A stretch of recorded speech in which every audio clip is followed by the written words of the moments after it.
பாரத் மாதா பஜனையில் இருப்பாங்க. யாரும் மாதா சொல்ல மாட்டாங்க. ஆனா பாரதிய பஜனையில் இருப்பாங்க, இந்திய தேசிய பஜனையில் இருப்பாங்க. மாநில உரிமைகள், இன உரிமைகள் பேசினாக்க அது பிரிவினைவாதம் பாங்க.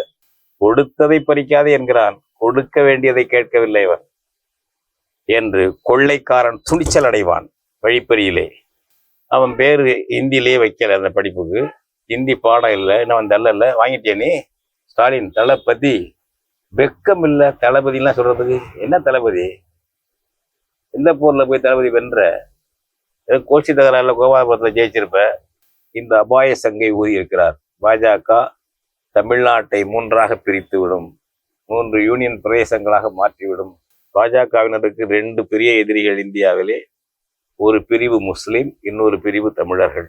இருக்கிறத பறிக்காத சொன்னா வேட்டியும் அவுத்து விடுவான், அன்றவாரையும் அவுத்து விடுவான். ஞாபகம் வச்சுக்கோங்க. போது மோடி அவசரமா தன்னுடைய ஆட்சி காலத்திலே தன்னாலேயே தமிழ்நாட்டை 3ஆ பிரிச்சுட்டோம், பாரத மாதாவுக்கு நல்ல அபிஷேகம் பண்ணோம் என்று பேர் எடுக்கணும் என்று மோடி செய்யலாம். அதுக்குள்ளே அடுத்தவன்லாம் செய்ய போறானா, 29க்கு பிறகு யாரோ செய்ய போறானா அப்படிங்கிறத விட மோடி ஆட்சி இருக்கும் பொழுதே செய்யலாம். அந்த அபாயம் இருக்கிறது.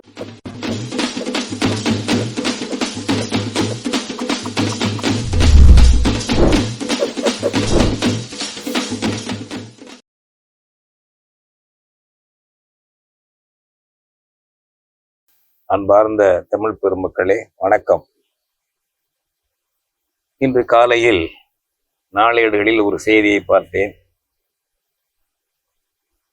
சிபிஎம் கட்சியினுடைய அனைத்து இந்திய பொதுச் செயலாளர் தோழர் MA பேபி அவர்கள் நேற்று, அதாவது 11/4/2026 அன்று சென்னை மயிலாப்பூர் மந்தைவெளியில் திமுக வேட்பாளருக்கு பரப்புரை செய்திருக்கிறார், பேசியிருக்கிறார். வாக்கு கேட்டு அந்த தொகுதியிலே பாஜக வேட்பாளர் தமிழிசை சவுந்தரராஜன் அவர்கள் போட்டியிடுகிறார்கள். பாஜகவை பற்றி பேசும்பொழுது, பாஜக இந்திய அரசமைப்பு சட்டம் கொடுக்கக்கூடிய உரிமைகளை எல்லாம் பறிக்கக்கூடிய கட்சி. ஜம்மு காஷ்மீருக்கு சிறப்பு தகுதி கொடுத்து, மற்ற மாநிலங்களை விட கூடுதல் உரிமை கொடுத்து இந்திய அரசோடு இணைத்திருந்தார்கள்.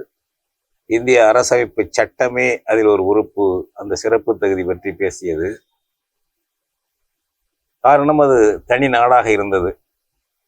வெள்ளையர் ஆட்சி வரையிலும் அது தனி நாடாக இருந்தது. ஆனால் அந்த சிறப்பு தகுதியை நீக்கியது மட்டுமல்ல, ஜம்மு காஷ்மீரை ஒரு மாநிலம் என்ற நிலையில் இருந்தும் சிதைத்து அதை 2 ஒன்றிய பிரதேசங்களாக மாற்றிவிட்டது பாஜக ஆட்சி. அதேபோல் தமிழ்நாட்டை 3ஆக பிரிக்கும் பாஜக. இப்படிப்பட்ட அபாயம் இருக்கிறது. எனவே இந்திய அரசமைப்பு சட்டம் வழங்கி இருக்கின்ற உரிமைகளை பாதுகாக்க பாஜகவை அணியை தோற்கடிக்க வேண்டும், திமுக அணியை வெற்றி பெறச் செய்ய வேண்டும் என்று பேசியிருக்கிறார். ஒரு வகையில் மேலும் நம்மை போன்றவர்களுக்கு தமிழ் தேசிய பணியில் ஈடுபட ஊக்கமளிக்கக்கூடிய ஒரு கருத்து, அவர் அறிந்தோ அறியாமலோ அந்த கருத்தை அவர் சொல்லியிருக்கிறார். இது உண்மையான தமிழ் தேசியருக்கு மேலும் ஊக்கமளிக்கக்கூடிய, அதாவது செயல் ஊக்கமும், சோம்பல் படக்கூடாது, கொஞ்சம் அசந்தால் நாடு பறி போய்விடும், தமிழர் தாயகம் பறி போய்விடும் என்ற அச்சத்தையும் உண்டாக்கக்கூடிய ஒரு செய்தி. இதை தமிழ் தேசிய பேரியக்கம் பல ஆண்டுகளாக சொல்லி வருகிறது. தமிழ்நாட்டை 3ஆக பிரிக்க வேண்டும் என்று. இது RSS கருத்து, பாஜக கருத்து. நேரம் பார்த்து கொண்டிருக்கிறார்கள் என்பதை நாம் திரும்ப திரும்ப சொல்லி வந்திருக்கிறோம். தமிழ் தேசிய பேரியக்கம் இப்பொழுது சிபிஎம் கட்சி ஒரு இந்திய தேசிய கட்சி. அதனுடைய அனைத்து இந்திய பொதுச் செயலாளரே இந்த அபாய சங்கை ஊதியிருக்கிறார். பாஜக தமிழ்நாட்டை 3ஆக பிரித்து விடும், 3 யூனியன் பிரதேசங்களாக மாற்றிவிடும் என்று சொல்லியிருக்கிறார். இது நாம் சொன்னதை அவர் சொல்லிவிட்டார் என்று பெருமைப்படுவதற்காக அல்ல. இந்த அபாயம் எந்த அளவுக்கு பரவி இருக்கிறது, உணர்ந்திருக்கிறார்கள், தெரிந்திருக்கிறார்கள். ஒரு சூழ்நிலை வரும்போது அதை சொல்லுகிறார்கள். நாம் பல ஆண்டுகளாக அதை எச்சரித்துக் கொண்டே இருக்கிறோம். ஜம்மு காஷ்மீர் பிரிக்கப்பட்டதிலிருந்து அதை கண்டித்த அதே நேரத்தில் இதையும் சேர்த்து சொல்லியிருக்கிறோம். இதுதான் அவர்கள் செய்வார்கள். பாஜகவினருக்கு 2 பெரிய எதிரிகள் இந்தியாவிலே.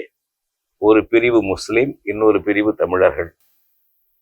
முஸ்லிம்களை எதிர்த்து முறியடிப்பது, தமிழர்களை அரவணைத்து அழிப்பது என்பதுதான் பாஜகவினுடைய ஆரியத்துவனுடைய போர் முறை என்று திரும்ப திரும்ப நான் பேசி வந்திருக்கிறேன். இப்பொழுது MA பேபி அவர்கள் சொல்லும் பொழுது நம்முடைய தமிழ் தேசிய பணி இன்னும் கூடுதலாக தமிழ் மக்களிடையே விழிப்புணர்ச்சி ஊட்டக்கூடிய, வீதிக்கு வந்து தங்களுடைய உரிமைகளை பாதுகாக்கக்கூடிய உணர்வை ஊட்டக்கூடிய நிலையிலே நாம் கருத்துக்களை பேச வேண்டியிருக்கிறது. மக்கள் திரள் போராட்டங்களை கட்டமைக்க வேண்டியிருக்கிறது என்ற ஒரு செய்தியை நமக்கு சொல்லுகிறது.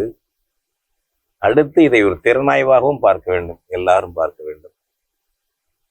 இன்றைக்கு CPM உட்பட அல்லது திமுக போன்ற கட்சிகள் திமுகவினுடைய பல்லக்கு தூக்கிகளாக அல்லது திமுகவினுடைய தன்னார்வ ஊதுகுழல்களாக இருக்கக்கூடிய முன்னாள் தமிழ் தேசியர்கள் எல்லாரும் சொல்வது என்னவென்றால், CPM உட்பட பாஜக பாசிசம் வந்தால் இருக்கிற உரிமைகளையும் பறித்துவிடும். எனவே பாஜக பாசிசத்தை முறியடிக்க எந்த பிசாசோடும் சேரலாம் என்ற நிலையில் சொல்லுகிறார்கள். இந்த இருக்கிற உரிமைகளை பாதுகாக்க என்று சொல்லி எவ்வளவு காலமாக ஒத்தி வகுப்பீர்கள்? இருக்கிற உரிமைகளை பாதுகாத்திருக்கிறீர்களா? 1970களிலிருந்து எடுத்துக்கொள்ளுங்கள். ஒவ்வொரு உரிமையாக கல்வி உரிமை போனது. இந்திய அரசினுடைய மேலாதிக்கத்தின் கீழ் உள்ள அந்த மாறுவேட பட்டியல் இருக்கிறதே, கன்கரண்ட் லிஸ்ட், அதுக்கு போனது. அதுபோல் பொதுநலத்துறை, சுகாதாரத்துறை போனது. வரிசையா நான் அப்பப்போ சொல்லிட்டு இருக்கோம், பேசிக்கிட்டே வர்றோம் என்னென்ன போயிருக்குன்னு சொல்லி. வேளாண்மை கிட்டத்தட்ட போய்விட்டது.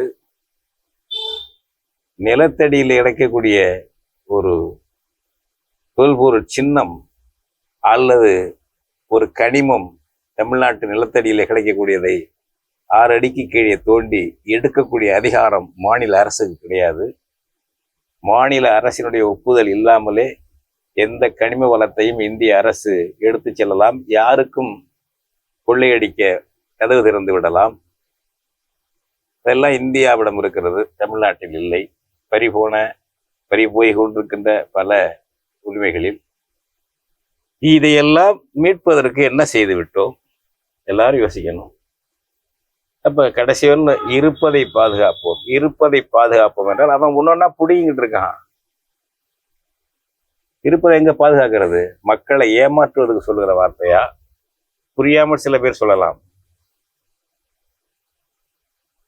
திமுகவினுடைய தன்னார்வ ஊதுகுழல்கள் அவர்களுக்கு விவரம் தெரியாம கூட சொல்லலாம், விவரம் தெரிந்தும் சொல்லலாம். 2 தரப்புமே அதுல இருக்கு. இப்ப திமுக சொல்லுகிறது என்றால் அது நரியை விட தந்திரமான கட்சி. அது கோஷத்தை திருடுவதில், வேஷத்தை மாற்றிக்கொள்வதில் திமுகவை விஞ்ச யாரும் கிடையாது. எல்லா முழக்கமும் போடும், தனிநாட்டு முழக்கம் போடும், மாநில சுயாட்சி முழக்கம் போடும், பிராமண ஆதிக்க எதிர்ப்பு முழக்கம் போடும். எல்லாவற்றிலும் அவர்களுக்கு சரணடைந்து விடும். எல்லாவற்றிலும் சரணடைந்து தமிழருடைய உரிமைகளை பலி கொடுத்து விடும். அது திமுகவினுடைய வரலாறு. நாம் என்ன சொல்றோம்? மக்களுக்காக, அவர்களை சாடுவதற்காக அல்ல. அவர்களாம் சாடினால என்ன இருக்கு? நம்ம தான் விழிப்படையணும். திமுகவை சாடி நாம் மகிழ்ச்சி அடைதல பலன் இல்லைங்க. நம்ம என்ன செய்யறோம்? நம்ம தமிழர்களை எப்படி தட்டி எழுப்புறோம்? கொடுத்ததை பறிக்காதே என்று கேட்கிறாயே. கொடுக்க வேண்டியதை எப்படி வாங்க போகிறாய்? எப்போ வாங்க போறாய்?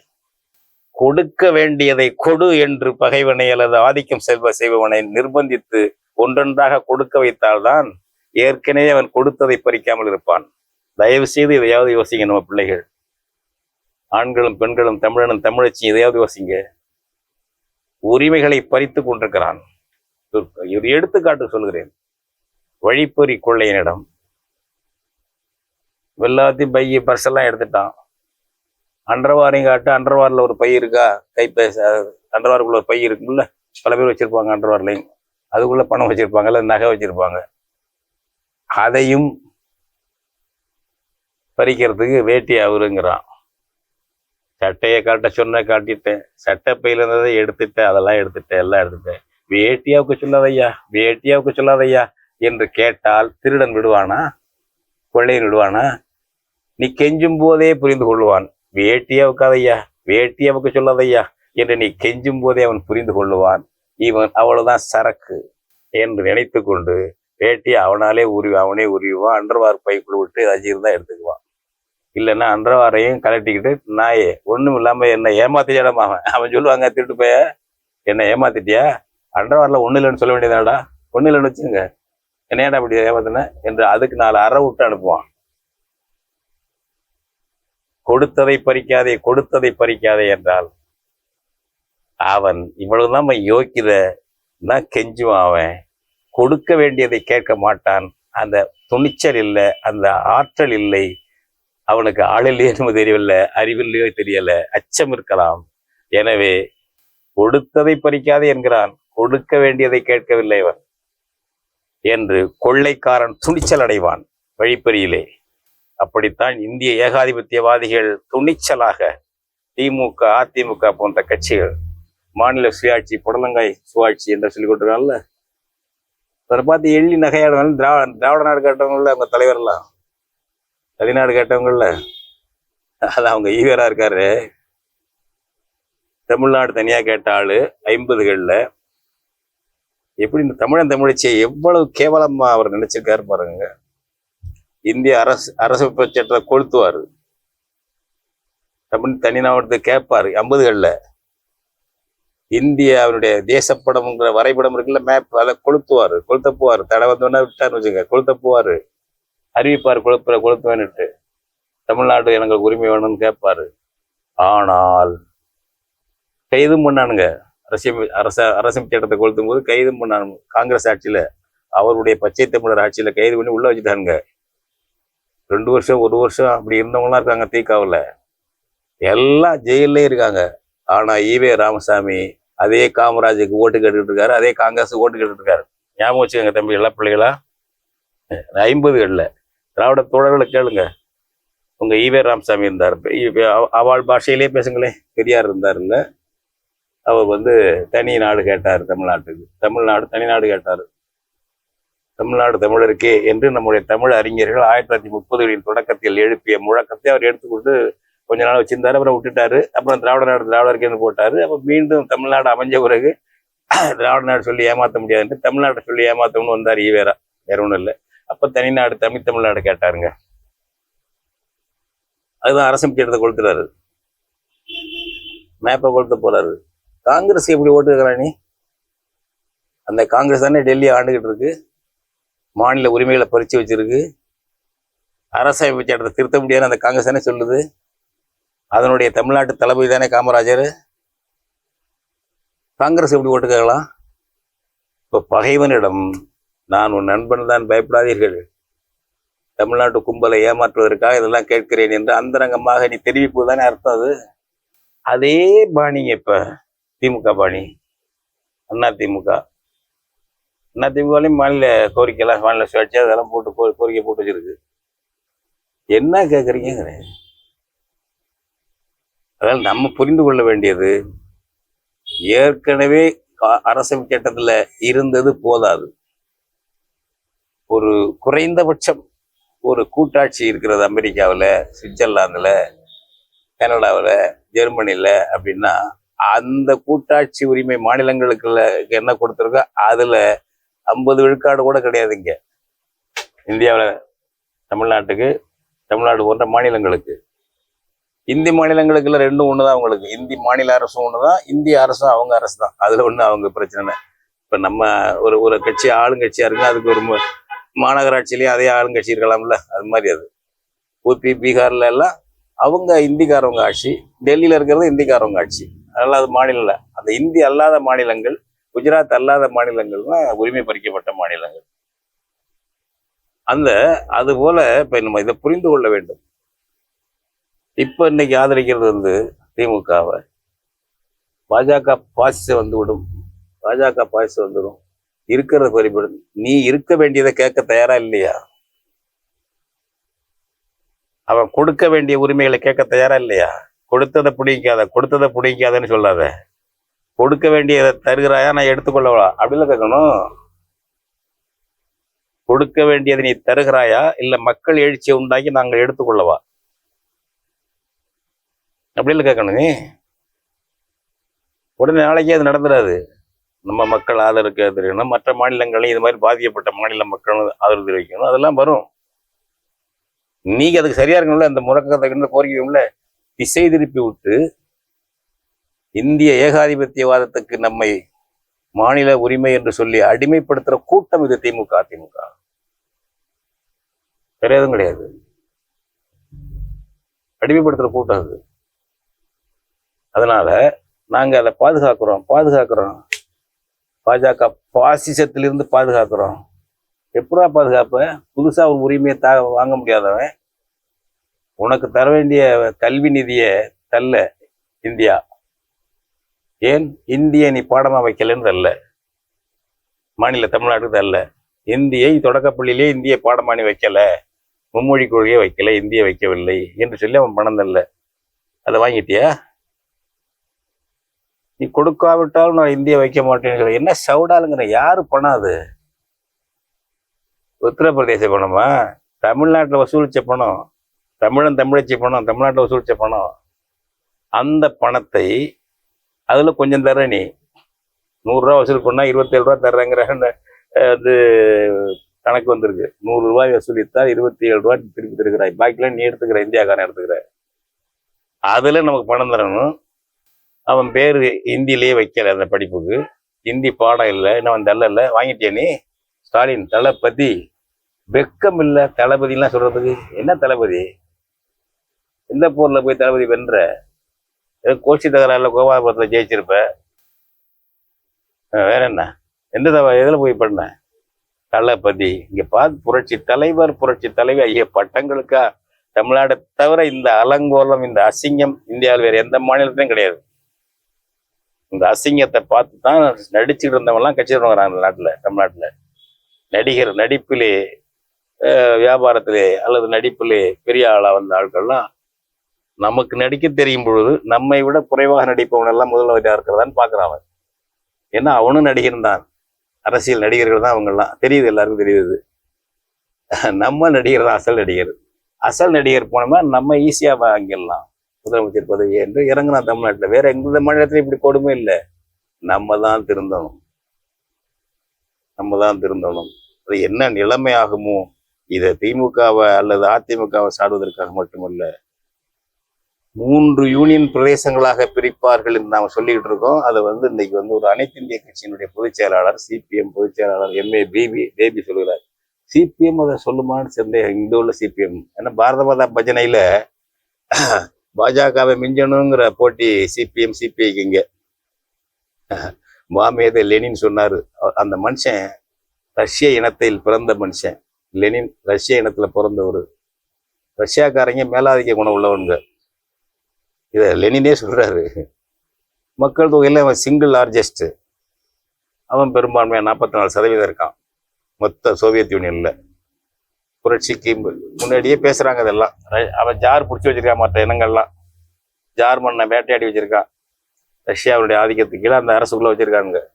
அதெல்லாம் என்ன செய்யறது அப்படிங்கிற பல மொழி, பைலோரஷியன், அது இது, எஸ்தோனியா, இப்படி பலது நிறைய இருக்கு.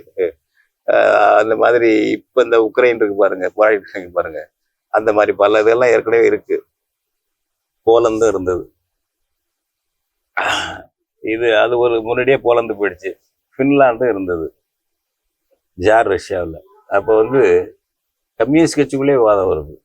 பல எண்ணங்கள் இருக்கு. நம்ம எல்லாரும் சமத்துவம் கொடுக்கணும், ஒரு மொழி வந்து ஒரு ஒற்றை மொழி ஆட்சி மொழியா இருக்க முடியாது. இப்போ ரஷ்யா வச்சிருக்காங்க, ரஷ்யன் மொழியை வச்சிருக்காங்க, ஜாரா அது மாதிரி நம்ம வைக்க முடியாது. எல்லா மொழியும் ஆட்சி மொழியை தான் வைக்கணும் அப்படின்னு லெனின் சொல்றாரு. கட்சி கமிட்டிலே, சென்ட்ரல் கமிட்டியில அவங்க கமிட்டிலே லெனின் சொல்றாரு கம்யூனிஸ்ட் கட்சியில.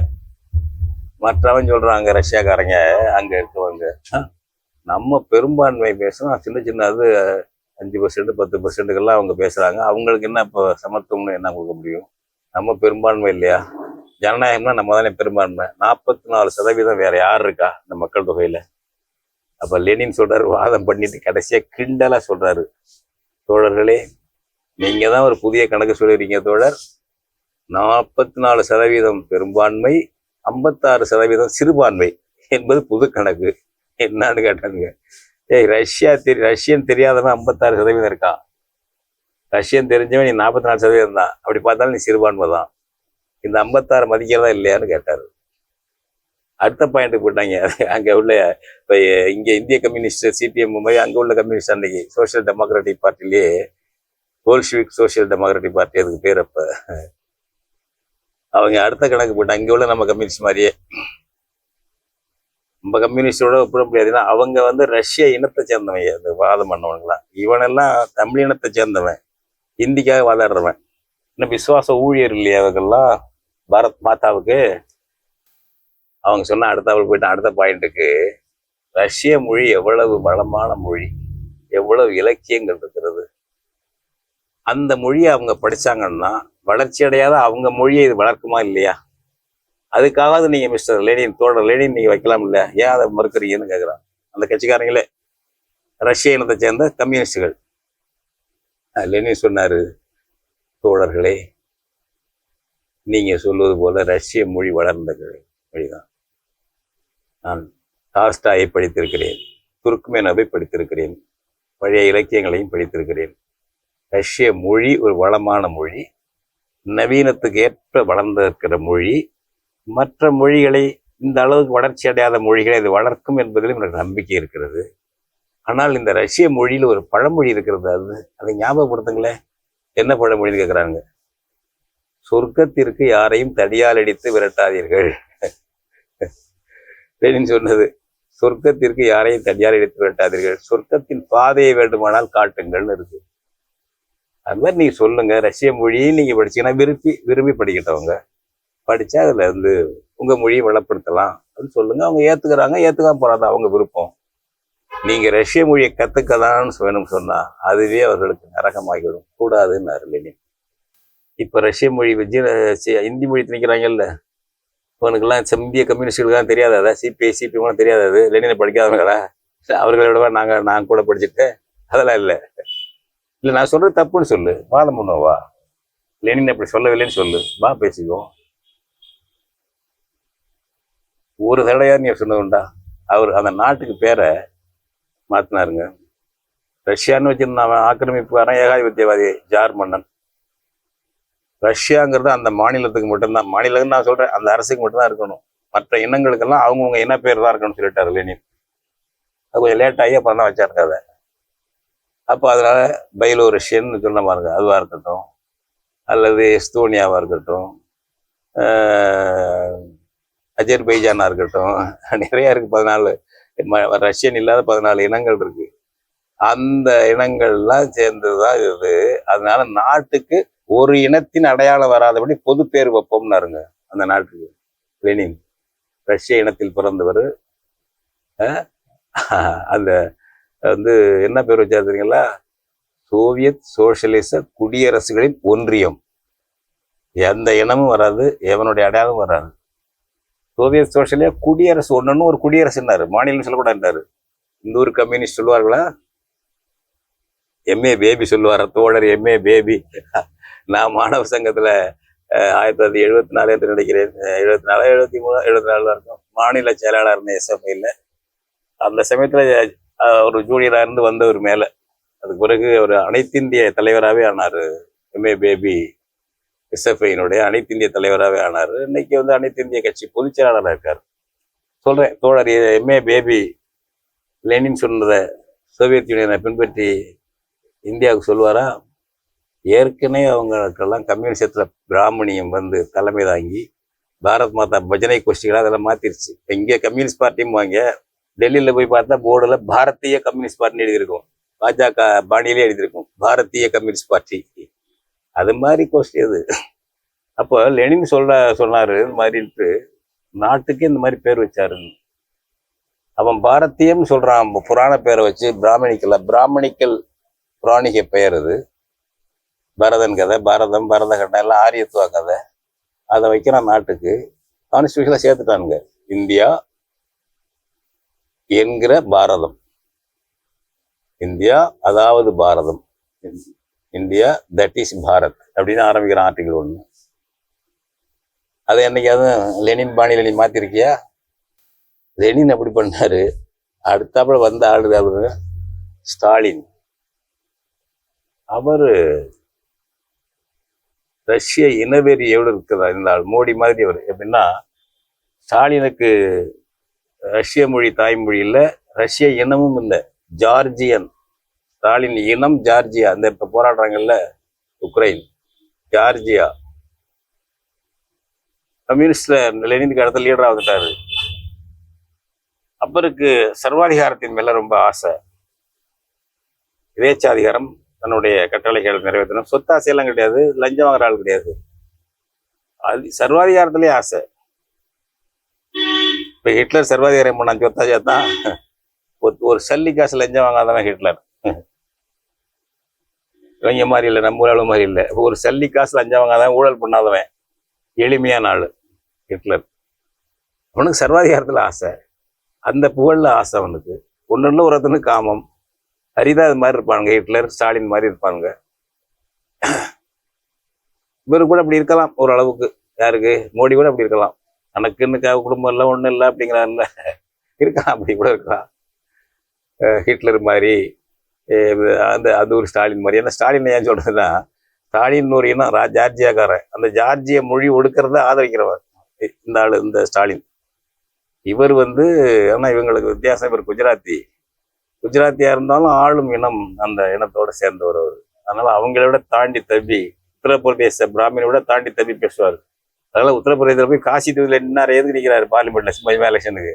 நான் உங்க ஆளுப்பா, நான் பிராமணனா பிறக்கலங்கிறதுக்காக வேற நினைக்காதீங்கன்னு விசுவாசத்தை காட்டுறது இருப்பாங்க. அந்த மாதிரி அந்த ஸ்டாலின் 1938 இந்த ஆளு ரஷ்ய மொழி மட்டும்தான் சோவியத் யூனியனுடைய மத்திய ஆட்சி மொழின்னு கொண்டு வந்த ஆளு ஸ்டாலின். ஞாபகம் வச்சுக்கோங்க.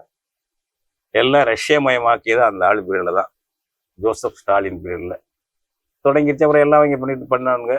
அப்புறம் எவனாச்சும் வேற இனத்துக்காரன் வந்தானா விளையாண்டு தெரியல, வந்தாலும் அந்த இதாக இருப்பான். அது மாதிரி இப்போ நம்ம ஊர் தமிழ்நாட்டு கம்யூனிஸ்ட் பாரத் மாதா பஜனையில் இருப்பான். நேராக மாதா சொல்ல மாட்டாங்க, ஆனா பாரதிய பஜனையில் இருப்பாங்க, இந்திய தேசிய பஜனையில் இருப்பாங்க. மாநில உரிமைகள், இன உரிமைகள்லாம் பேசினாக்க அது பிரிவினைவாதம் பாங்க. லெனின் இப்ப சொன்னாருன்னா அது அப்படியே பதில் இல்லை அதுக்கு. நான் சிபிஎம்ல இருக்கும்போது இதை கேட்டேன், லெனின் இப்படி சொல்லியிருக்காரு, பதிலே இல்லை அதுக்கு. நம்மளை இனவெறியன் தானுங்க அது. அந்த மாதிரி எம்ஏ பேபி பேசாரு. உண்மையில் கான்ஸ்டியூஷன்ல இருக்கிறத பாதுகாக்கத்தான் நீங்க நினைக்கிறீங்களே தவிர, கொடுக்கப்பட வேண்டியது கொடுக்கவில்லை, அதை தரணும் அப்படின்னு புகழ்றீங்க. எம்ஏ பேபி அதுலயே புகழ்றாருங்க. புகழல ஒரு அளவு சொல்றாரு. அம்பேத்கர் பத்தி எல்லாம், இவரை பத்தி சொல்றாரு, பண்டிட் ஜியை பத்தி சொல்றாரு, ராஜேந்திர பிரசாத்தை பத்தியும் சொல்றாரு. இந்த மாதிரி இந்தி தென்னி இந்த மாநிலங்களுக்கு அதிகாரத்தை ரொம்ப அதிகம் கொடுக்கக்கூடாதுன்னு சொன்ன ஆளுங்க 3 ஆளுங்கிறதே சொல்றாரு அவரு. யாரு? எம்ஏ பேபி சொல்றாரு. ஆங்கில ஹிந்துல வந்திருக்கு அது. நான் இப்போ தினமணிலையும் பார்த்தேன் அந்த செய்தி வந்திருக்கு. எம்ஏ பேபின்னு மயிலாப்பூர் மந்தவெளியில பேசுனது. ஒரு கூட்டரசு, கூட்டாட்சி, ஒரு கம்யூனிஸ்ட் மாடல்ல, லெனின் சொன்ன மாடல்ல வரணும்னு என்னைக்காவது கம்யூனிஸ்டுகள் பேசியிருக்காங்களா? MA baby பேசுவாரா? இதே எம்ஏ பேபி லெனின் பாணியில் வர வேண்டும். அந்த மாதிரி லெனின் உருவாக்கணும்னா 72 வருஷம் இருந்திருக்காது சோவியத் யூனியன். அதுக்கு முன்னாடியே போயிருக்கும். ஞாபகம் வச்சுக்கோங்க. எல்லாருக்கும் உரிமை கொடுத்து சமமா அவன் இன அடையாளம் வெளிப்படுற வகையில வச்சிருந்தாரு லெனின். அதை சீர்குலைக்க தான் கொஞ்சம் கொஞ்சமா பிரிஞ்சுட்டு போயிட்டாங்க. இங்கே எப்படி அது மாதிரி நம்ம ஒரு தமிழர், அவர் மலையாளி, அவர் தெலுங்கர், அவர் குஜராத்தி, அல்லது அவர் இது மராத்தி, குஜராத்திக்காரருக்கு தேவையில்லை, அவருக்கு இந்தியாவே கொள்ளையடிக்கக்கூடிய வாய்ப்பு கிடைச்சிருக்கு குஜராத்திக்கு அப்படிங்கிறவனுக்கு. இவன் வங்காளி அப்படின்னு அவன் இனத்தை சொன்னான்னா என்ன இவங்க என்ன வடநாட்டுக்காரனுக்கு அவனுக்கு தான் இனம் கிடையாது. நான் கேட்குறேன், இப்போ சவால் விடுறேன், மத்திய பிரதேசக்காரனுக்கு ஊபிக்காரனுக்கு என்ன இனம் சொல்லு பார்ப்போம். பக்கத்தில் சொல்கிறாங்க, இப்போ ஒரிசாக்காரன் ஒரிசாங்கம்மா, ஒரியா, அவன் வங்காளிம்மா, மேற்கு வங்காளத்தில் இருக்கான், பங்களாம்மா வங்காளிம்மா தான் இனத்தை. இங்கிட்டு மராத்திமானுங்க அவன் இனத்தை. நம்ம வந்து தெலுங்கரும்மா, மலையாளிம்மா, கன்னடம்மா, நாங்கள் தமிழம்போம், தமிழச்சிம்போம் எங்கள் இனத்தை. சொல்லுடா, ஊபி மத்திய பிரதேசம் உங்களுக்கு என்ன இனம்? பிரதேஷ்ன்னு தானே வருது உனக்கு.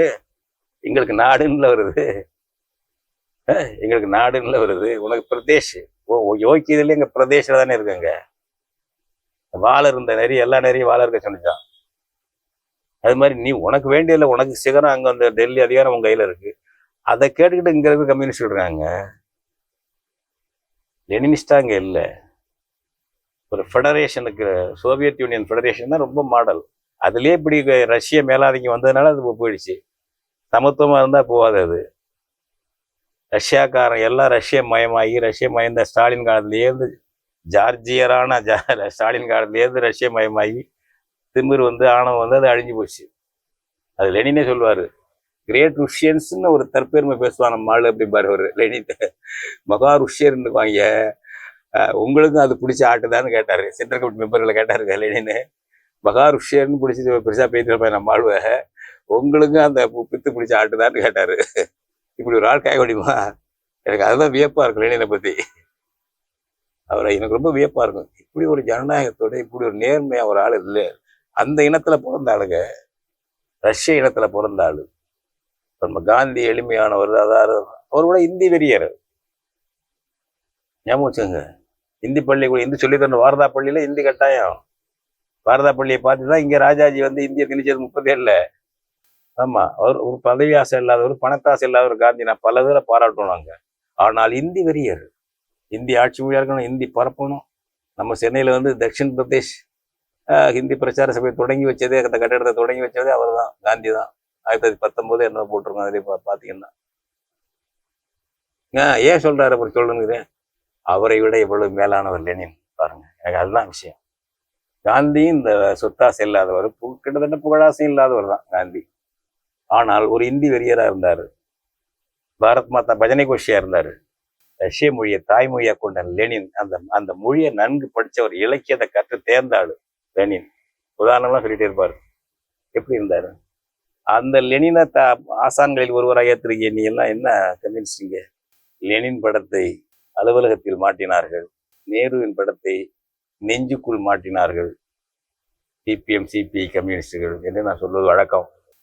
சொல்ல வர்றது என்னன்னா, ஐயோ பேபி சொல்லிவிட்டார் பாருங்க, எவ்வளவு முற்பக்கம். ஏஐ பத்தாது, இது ஸ்டாலின் கம்பெனி சொல்றது. இது மாநில சுழற்சி வாங்கின புடலங்காய் சொல்றேன்னு சொல்லிட்டு இப்படி ஏமாத்திட்டு கம்பெனி இது. வெறும் மாநிலம் 3 மாநிலம் 3ஆ பிரிக்காதுன்னு சொல்லிட்டு ஏன்னா பிரிப்பான். எங்களுக்கு இந்த மாதிரி வரி போடுற உரிமை எங்களுக்கு தான் வேணும். எங்க விற்பனை வரியை ஏன் பறிச்ச? இது திமுக கேட்காது, அதிமுக அது நம்ம கேட்கணும். திமுகவை கேட்க வைக்கிறது அவங்க செய்யணும். நம்ம முன்னாள் தமிழ் தேசியர்கள், நம்ம பிள்ளைகள் இருக்கு, தம்பிகள், சகோதரர்கள், தோழர்கள் இருக்காங்க, முன்னாள் தமிழ் தேசியர்கள், திமுக பல்லக்கு தூக்கிகள். அவங்க சொல்லி கிடக்கட்டும், அவங்கள திருத்தட்டும். யாரு? ஸ்டாலினை திருத்தட்டும். அவரை முடியலன்னா உதயநிதியை திருத்தட்டும். உதயநிதியை திருத்தம்னா அவர் மகனை இன்பநிதியை திருத்தட்டும். அங்க போயிட்டோம். அதெல்லாம் நாம கேட்கணும். நம்ம மக்கள்கிட்ட அந்த விழிப்புணர்ச்சியை உண்டாக்கணும். ஒரு ஃபெடரேஷனுக்குள்ள அதிகாரங்கள் கூட இல்லை. வெள்ளைக்கார வணிக வேட்டையாடிகள் உருவாக்கிய செயற்கை நாடு இந்தியா. எங்களுடைய இனம், மொழி, தாயகம் இதெல்லாம் சிதைத்தவன். எங்கள் மன்னர்களை தூக்கிலே போட்டு, எங்க மக்களை தூக்கில போட்டு சிறையில் அடைச்சு சுட்டு கொண்டு அவன் உருவாக்கின நாடு இந்தியா என்பது. அவன் வணிக வேட்டைக்காக. எங்கள் மொழி, இனம் இயற்கையா வளர வேண்டியது. ஐரோப்பாவில் எப்படி வளர்ந்து அது பிரிஞ்சு கிடக்கு, அதாவது ஒரு நாடா இருக்கு சின்ன சின்ன பகுதி கூட. அப்படி வளர்ந்திருக்க வேண்டியது இந்த மண்டலம். காந்தி சொன்னார் 46 வாக்குல சொன்னார், இந்தியா சுதந்திரம் கொடுக்கறதுக்கு அவன் அறிவிச்சுட்டான் 45. அதன் பிறகு சொன்னார், தனித்தனி நாடாக இருந்தால் ஒவ்வொரு இனமும் என்னென்ன உரிமைகளை அனுபவிக்குமோ அவ்வளவு உரிமைகளையும் இந்தியாவில் அது அனுபவிக்க வேண்டும். அப்படி சட்டம் செய்வோம், ஆனால் பிரிந்து மட்டும் போகக்கூடாது என்று சொல்றாரு ஒரு செய்தியாளர் சந்திப்புல. நினைச்சு பாருங்க. காந்தி சொன்னதையாவது கேளுங்க ஐயா, நம்ம கேட்போம். அவன் தனித்தனி நாடா இருந்தா என்னென்ன உரிமை அனுபவிப்பானோ அதை அனுபவிக்கணும், பிரிஞ்சு போனான்னு. அதான் சொல்றேன், நீ வச்சுக்க இந்திய அரசியல் வச்சுக்க, அந்த மாதிரி ராணுவத்தை வச்சுக்க, ரூபா அடிச்சடிக்கிறத வச்சுக்க, வெளியுறவு வச்சுக்க, மற்றதெல்லாம் நம்ம மாநிலங்கள் அவங்க பார்த்த மாநிலங்களுக்கு பேரையே மாத்து, பேரு ஈறு மாத்தி அந்தந்த இனங்களுக்கு உரிமை கொடுத்த ரஷ்யாவே பாதுகாக்க முடியல. ஞாபகம் வச்சுக்க, சோவியத் யூனியனை எல்லா உரிமையும் அன்றாடம் பறிச்சுட்டு இருக்க. என்னைக்கு இது வெடிக்கும்? இந்தியாவில் இங்க மட்டும் இல்ல, இந்தியா பல இடங்கள் பொறுமிக்கிட்டு இருக்காங்க மாதிரி பல இனங்கள்ல இந்தியாவில். எனவே நாம் நம்முடைய தமிழருடைய உரிமைகளை, தாயகத்தை பாதுகாக்க, இனம், மொழி, தாயகம் மூன்றையும் பாதுகாக்க, நம்முடைய ஜனநாயக உரிமைகளை மீட்க என்னென்ன கோரிக்கைகள் வைக்க வேண்டும் தமிழ் தேசிய பேரியக்கம் வைத்துக் கொண்டிருக்கிறது. அதில் பேசியிருக்கோம், மீண்டும் அதில் பேசுவோம். கோரிக்கை லட்சியத்தை, நம்முடைய லட்சியத்தை வைக்கணும். இருக்கிறத பறிக்காத அப்படின்னு சொன்னா வேட்டியும் அவுத்துட்டு விடுவான், அன்றவாரையும் அவுத்துட்டு விடுவான். ஞாபகம் வச்சுக்கோங்க. நமக்கு என்ன வேணும்? சட்டையை பறிக்க வந்தானே அடிச்சு விரட்டணும். சட்டையை பாதுகாக்கிற தைரியம் இல்லை அந்த போர்க்குழுமா, நீ சட்டையை இழப்ப, அப்புறம் பனியனை இழப்ப, அப்புறம் வேட்டியை இழப்ப, அப்புறம் எல்லாத்தையும் இழப்ப. அதனால இவங்க சொல்லி கொடுக்குறான் பாருங்க, இந்த கான்ஸ்டியூஷனாவது பாதுகாக்கணுமா 40 வருஷமா. ஏன்டா 40 வருஷமா ஒன்றுன்னா பறிச்சுக்கிட்டு இருக்கான். இன்னைக்கு எம்ஏ பேபியே சொல்லக்கூடிய அளவுக்கு இது 3 ஒன்றிய பிரதேசங்களை மாறும், அவங்கள அபாயம் இருக்கிறது என்று சொல்ற அளவுக்கு நிலைமை வந்திருக்கு. மோடியினுடைய அதிகாரம் முடிஞ்சும் போயிடலாம், பதவி அதிகாரம் முடிஞ்சு போயிடலாம். ஏன்னாக்க ரொம்ப நாளைக்கு மோதி விட மாட்டாங்க, எல்லாம் ஆர்எஸ்எஸ் கண்ட்ரோல தான் இருக்கணும். மோடி இப்போ 2-3 தடவை இருந்துட்டாரு, இதுக்கு மேலே வேண்டாம் நினைக்கலாம். அவங்களுக்கு 75 வயசுன்னு ஒரு வரம்பு வச்சிருக்காங்க, அதையும் அவர் கிடப்பாரு, அதனால அது வேண்டியதில்லை என்று நினைக்கும் போது மோடி அவசரமா தன்னுடைய ஆட்சி காலத்திலே தன்னாலேயே தமிழ்நாட்டை 3ஆ பிரிச்சுட்டோம், பாரத மாதாவுக்கு நல்ல அபிஷேகம் பண்ணோம் என்று பேர் எடுக்கணும் என்று மோடி செய்யலாம். அதுக்குள்ளே அடுத்தவன்லாம் செய்ய போறானா, 29க்கு பிறகு யாரோ செய்ய போறானா அப்படிங்கிறத விட மோடி ஆட்சி இருக்கும் பொழுதே செய்யலாம். அந்த அபாயம் இருக்கிறது. இன்னும் இதை பாதுகாப்பு என்பதை விட மாற்று திட்டம் நாங்கள் வச்சிருக்கோம், சார்ட்டர் வச்சிருக்கோம், என்னது வேணும் அது கிளம்புங்க. பல்லாயிரக்கணக்கில் லட்சக்கணக்கில் மக்கள் கோரிக்கை எழுப்புங்க. புது கோரிக்கை வர வாய்ப்பு இருக்கிறது. இருக்கிறத பறிக்க மாட்டான். அப்போ சிந்தியுங்கள். இவ்வாறான பல செய்திகளை, பல சிக்கல்களுக்கு விடை கிடைக்கக்கூடிய செய்திகளை தமிழர் கண்ணோட்டம் வலைவெளியில் வெளிப்படுத்தி வருகிறோம். இது தற்சார்பாக செயல்படுவதற்கு நிதி தேவைப்படுகிறது. இந்த நிதியை நம்முடைய மக்களாகிய நீங்கள் தான், இளையோரும் பெரியோரும் நண்பர்களும் தோழர்களும் சான்றோரும், நீங்கள் உங்களால் இயன்ற அளவு என்ன இயலுமோ அந்த நிதியை வழங்குமாறு அன்போடும் உரிமையோடும் கேட்டுக்கொள்கிறேன். உங்களுக்கு நன்றி உணர்வோடும் பொறுப்புணர்வோடும் தமிழர் கண்ணோட்டம் செயல்படும் என்பதை உறுதி தெரிவித்துக் கொள்கிறேன். நன்றி, வணக்கம்.